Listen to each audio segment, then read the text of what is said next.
For the past 20 years, we've been told a lie. 3 lies, in fact. Firstly, the government has told us that we've succeeded in cutting UK carbon emissions. Secondly, it's told us it's doing everything it can to tackle climate change. There's no need for any big changes to the way we consume. And thirdly, it's told us that consuming ever more stuff makes us happier. The problem is that none of it is true. Firstly, we've not cut our emissions. They're still rising. The government's figures measure only the carbon dioxide we produce within the UK's borders. But we live in a globalised economy and rely heavily on imports to meet consumer demand. Because the UK's lost most of its industry since the 1980s, many of the goods we buy are now manufactured in countries like China and India.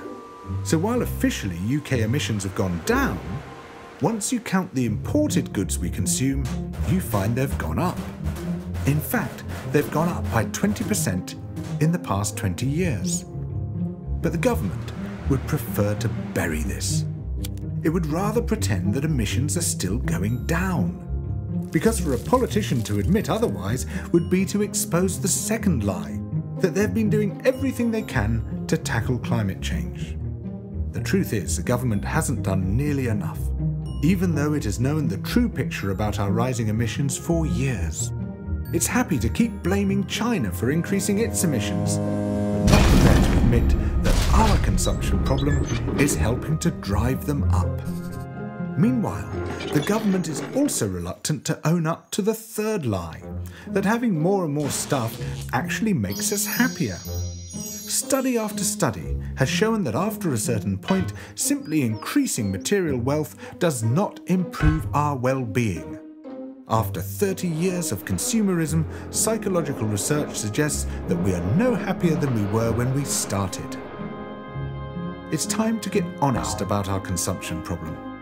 We should start deciding how to make the products we need in a sustainable way without just shifting the blame for pollution onto other countries. And part of that debate has to be about the products we don't need.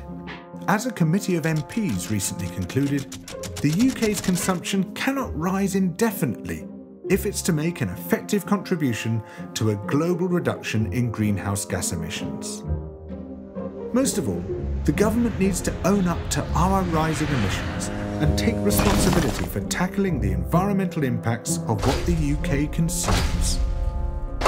To demand action, go to carbonomissions.org.uk.